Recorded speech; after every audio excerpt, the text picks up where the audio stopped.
Hello दोस्तों, कैसे हैं आप लोग। हम लोग देख रहे हैं भारतीय न्याय संहिता 2023। और आज का हमारा टॉपिक है organised crime and petty organised crime. और इसके बाद हम लोग अगले लेक्चर में देखेंगे टेररिज्म और टेररिस्ट एक्ट। तो चलिए स्टार्ट करते हैं इसको। Modern criminal law does not deal only with individual offenders, it also addresses crime committed by organized group that repeatedly engage in unlawful activities for financial gain, illegal advantage, or unlawful objectives. It effectively combats such activities. The भारतीय न्याय संहिता 2023 recognizes offense relating to organized crime। तो लगातार तीन section 111, 112 और 113, ये तीनों section जो है ये ऑर्गेनाइज क्राइम, ये पीटी ऑर्गेनाइज क्राइम, ये टेररिस्ट एक्ट को डिफाइन करता है और पनिशमेंट देता है बीएनएस का। ठीक है, तो चलिए देखते हैं एक एक करके। हिंदी में आप लोग देख लीजिएगा। ठीक है, चलिए। Meaning of organise crime. Organise crime generally refers to criminal activities carried out by the organized group acting together in planned and continuous manner to obtain unlawful gain, power or other illegal benefits। Organise crime क्या है? जिसमें organise तरीके से, मतलब organise तरीके से एक साथ मिलकर प्लान बनाकर कंटिन्यूअस मैनर में और कोई अनलॉफुल गेन करने के लिए, पावर गेन करने के लिए या अदर इलीगल बेनिफिट गेन करने के लिए अगर किया जाए तो उसे ऑर्गेनाइज क्राइम कहते हैं। इसमें क्या क्या आ जाएगा? तो कोई भी अनलॉफुल एक्टिविटी, जिसमें आ जाएगा किडनैपिंग, क्योंकि किडनैपिंग एक जगह तो होता नहीं है। जैसे आप कहीं उसको पकड़े, कहीं लेके गए, तो इसलिए वो कंटिन्यूइंग ऑफेंस है। तो इसमें जो भी आएगा वो कंटिन्यूइंग ऑफेंस आ जाएगा। तो जैसे किडनैपिंग आ जाएगा, रोबरी आ जाएगा, व्हीकल थेफ्ट आ जाएगा। जैसे मान लीजिए व्हीकल थेफ्ट, मतलब आप किसी का बाइक चुराए तो चुरा कर वहाँ तो रखेंगे नहीं, चुरा कर कहीं ना कहीं लेके जाएंगे। तो हो सकता है कि एक स्टेट से दूसरे स्टेट ले गए, तो वो कंटिन्यूइंग ऑफेंस है। ठीक है, तो इसमें क्या क्या आ जाएगा? Kidnapping, robbery, vehicle theft, extortion आ जाएगा, लैंड ग्रैबिंग आ जाएगा, कॉन्ट्रैक्ट किलिंग आ जाएगा, इकोनॉमिक ऑफेंसेस आ जाएगा, साइबर क्राइम आ जाएगा, ट्रैफिकिंग ऑफ पर्सन, मतलब एक देश से दूसरे जगह, एक जगह से दूसरे जगह व्यक्ति को बंधुआ मजदूरी या जो भी कोई काम करने के लिए ले जाया जाए, ड्रग्स आ जाएगा, इसमें वेपन्स आ जाएगा, इलिसिट गुड और सर्विसेज आ जाएगा, मैन ट्रैफिकिंग आ जाएगा, man trafficking for prostitution, ransom etcetera etcetera इसमें आ जाएगा। ठीक है, ऑर्गेनाइज क्राइम से तात्पर्य ऐसे अपराधों से है जो संगठित समूहों द्वारा योजनाबद्ध निरंतर तरीके से अवैध लाभ, धन या शक्ति या अन्य गैर कानूनी उद्देश्यों की प्राप्ति के लिए किए जाते हैं। इसका इसेंशियल कैरेक्टरिस्टिक क्या है? तो ये कंटिन्यूइंग अनलॉफुल एक्टिविटी है, ऑर्गेनाइज्ड क्रिमिनल ग्रुप है, प्लान्ड एंड सिस्टमेटिक एक्टिविटी इसमें होती है, रिपीटेड और कंटिन्यूइंग क्रिमिनल कंडक्ट है होता है। इसमें फाइनेंशियल और अदर अनलॉफुल बेनिफिट के लिए किया जाता है। इसमें use of violence, intimidation, coercion और इलीगल मीन्स वेयर अप्लीकेबल, मतलब ये वायलेशन इसमें शामिल होता है, इंटिमिडेशन शामिल होता है, कोर्जन होता है, इलीगल मीन्स शामिल होता है। ठीक है, यहाँ पे हिंदी आप देख सकते हैं। हिंसा, धमकी, दबाव, अन्य अवैध साधन का प्रयोग इसमें किया जाता है। एग्जाम्पल ऑफ ऑर्गेनाइज्ड क्राइम, तो यहाँ पे अभी जो हमने बोला, kidnapping, robbery, vehicle theft, extortion, land grabbing, contract killing, economic offences, cyber crime, trafficking of person, drug, weapons और other goods of service, human trafficking for prostitution और रैंसम, ठीक है, एटसेट्रा इसमें आ जाएगा। यहाँ पे हिंदी आप लोग देख सकते हैं। अब पेटी ऑर्गेनाइज क्राइम देख लिया जाए, तो पेटी ऑर्गेनाइज क्राइम ऊपर वाला ही क्राइम है, लेकिन थोड़ा उससे नॉर्मल है। ठीक है, इसमें मान लीजिए कि आप पेपर जो लीक हो रहा है ना, ये पेटी ऑर्गेनाइज क्राइम में ही आ जाएगा।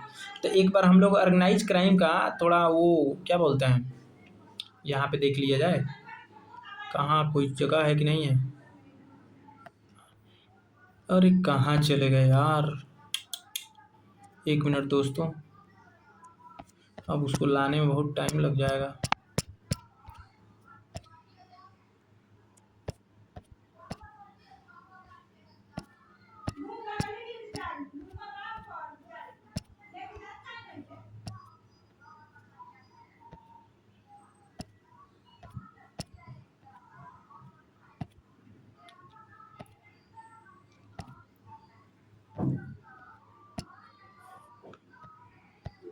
ऑर्गेनाइज क्राइम, एक मिनट दोस्तों।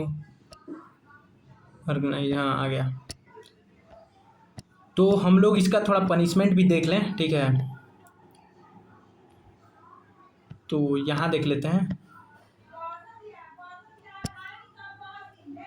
यहाँ देख लेते हैं, ठीक है।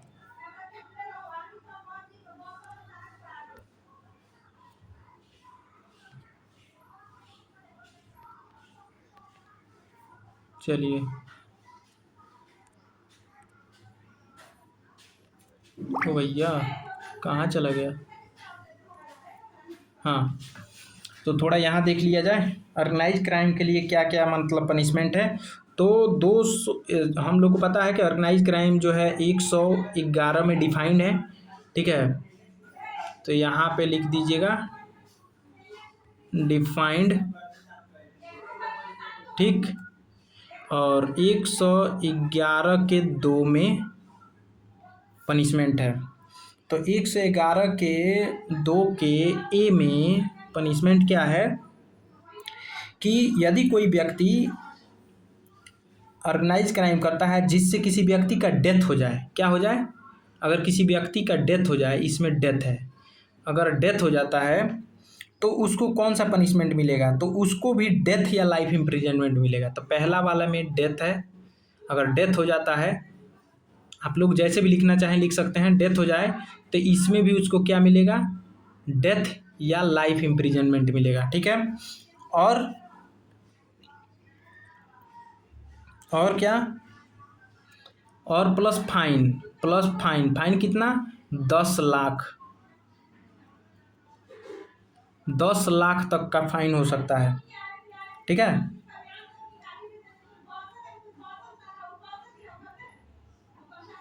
अगर मान लीजिए इसका बी हो गया, अगर किसी को मतलब ऑर्गेनाइज क्राइम के माध्यम से अगर उसको कुछ हानि पहुंचती है, ठीक है, अगर ऑर्गेनाइज क्राइम से हानि पहुंचती है तो क्या होगा, तो बी नंबर में ये है कि अगर कोई भी मतलब ऑर्गेनाइज क्राइम करता है और उससे उसको कोई भी, तो इसमें इम्प्रिजनमेंट उसको हो सकता है कितने का, तो इसमें उसको इम्प्रिजनमेंट हो सकता है नॉट लेस देन 5 years, बस में एक्सटेंड टू लाइफ इम्प्रिजनमेंट। तो इसमें उसको पनिशमेंट हो सकता है 5 years से लाइफ इम्प्रिजनमेंट तक, ठीक है। पहला वाला क्या था कि कोई ऑर्गेनाइज क्राइम करता है जिससे किसी व्यक्ति को डेथ डेथ हो जाती है, तो ऑर्गेनाइज क्राइम के मेंबर्स जो हैं उनको डेथ या लाइफ इम्प्रिजनमेंट प्लस 10 लाख रुपए तक का फाइन मारा जाएगा।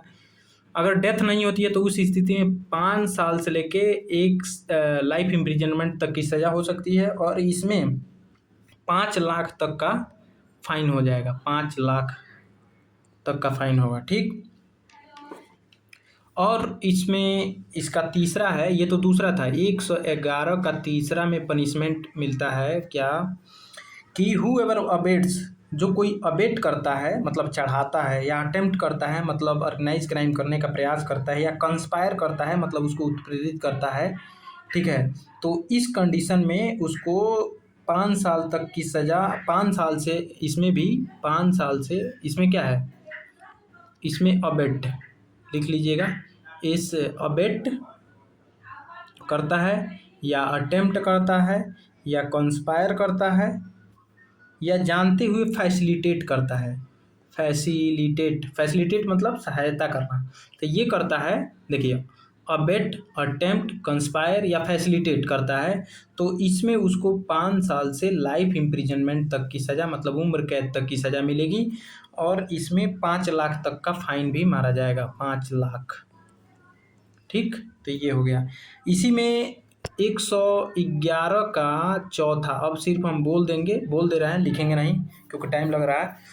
तो अगर कोई ऑर्गेनाइज क्राइम का मेंबर है, ठीक है ना, जैसे ऑर्गेनाइज क्राइम सिंडिकेट, सिंडिकेट जैसे और क्या था, पुष्पा, पुष्पा सिंडिकेट चलाता था, तो अगर सिंडिकेट का कोई मेंबर है 111 का चौथा कहता है कि अगर सिंडिकेट का कोई मेंबर है तो उसको 5 साल से लाइफ इम्प्रिजनमेंट तक की सज़ा।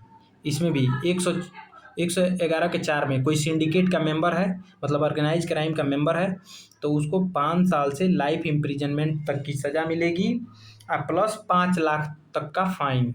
5 लाख तक का फाइन, 5 लाख तक का फाइन। ठीक, फिर से अगर कोई मतलब ऐसे 111 का 5वां लिखेंगे, नोट करेंगे। अगर कोई व्यक्ति इंटेंशनली ऐसा करता है, मतलब छुपाता है या सहयोग करता है, हार्बर मतलब सहयोग करना, हार्बर मतलब या कंसील, छुपाता है ऐसे व्यक्ति को जो ऑर्गेनाइज क्राइम का मेंबर है, तो वो कितने साल का पनिशमेंट उसको मिलेगा? तो उसको 3 साल से लाइफ इम्प्रिजनमेंट तक मिलेगा। तो 111 के 5वां जो कंसील करता है या हार्बर मतलब उसको सहयोग करता है या छुपाता है, ठीक है, तो उसको 3 साल से लेके लाइफ इम्प्रिजनमेंट तक की सज़ा मिलेगी और 5 लाख तक का जुर्माना मिलेगा। ठीक है, और छठवां इसमें है कि अगर कोई ऑर्गेनाइज क्राइम का प्रॉपर्टी अपने पास रखता है तो उसको 3 साल से लेके लाइफ इम्प्रिजनमेंट तक की सज़ा और 2 लाख रुपए तक का फाइन। 111 का 7वां है कि अगर कोई व्यक्ति दूसरे किसी के behalf of member of organise crime syndicate पर कोई काम करता है, मतलब उसके बिहाफ पे कोई मूवेबल या इमूवेबल प्रॉपर्टी अपने पास रखता है, ठीक है, तो उसको भी 3 साल से लेके लाइफ 10 साल तक की सज़ा होगी और 1 लाख तक का जुर्माना होगा। तो यहाँ पे हमारा खत्म होता है ऑर्गेनाइज क्राइम। अब आ जाइए पेटी ऑर्गेनाइज क्राइम। ठीक, तो पेटी ऑर्गेनाइज क्राइम आपको पता है कि 112 में डिफाइन है। ठीक है, तो देखिए पेटी ऑर्गेनाइज क्राइम रेफर्स टू, अरे यार इस कलम से नहीं लिखना था।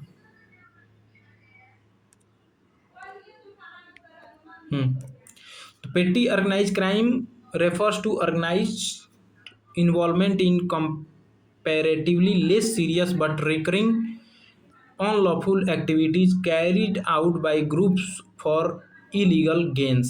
पेटी ऑर्गेनाइज क्राइम से तात्पर्य ऐसे अपेक्षाकृत कम गंभीर किंतु बार बार किए जाने वाले संगठित अपराधों से है जिसका उद्देश्य अवैध लाभ प्राप्त करना होता है। इसी में पेटी ऑर्गेनाइज क्राइम में ही पेपर लीक का मामला आ जाएगा। ठीक है, तो चलिए देख लेते हैं examples of petty organise crime. तो देख लीजिए यहाँ पे क्या क्या आ जाएगा। Commits any act of theft, ठीक है, जो रिलेटेड हो, मतलब इसमें थेफ्ट तो नहीं आएगा लेकिन इसमें snatching, cheating, unauthorise selling of ticket, ठीक है, मतलब टिकट बेचना, काला टिकट, मतलब समझ रहे हैं ना, जैसे मूवी वूवी का टिकट बेचना या कहीं का भी रेलवे का टिकट बेचना है, बस का टिकट बेचना, अनऑथराइज बेटिंग और गैम्बलिंग आ जाएगा। Selling of public examination question, देख लीजिए इसी में आ जाएगा, पब्लिक एग्जामिनेशन क्वेश्चन है ना, क्वेश्चन पेपर बेचना। और any other similar criminal act is said to commit petty organise crime not theft, वो थेफ्ट में नहीं आएगा। ठीक है, पेटी ऑर्गेनाइज क्राइम में आएगा। अब एक्सप्लेनेशन इसका क्या करता है, for the purpose of this sub section theft includes, गड़बड़ हुआ है यहाँ पे, 1 मिनट देख लेते हैं। For the purpose of this subsection theft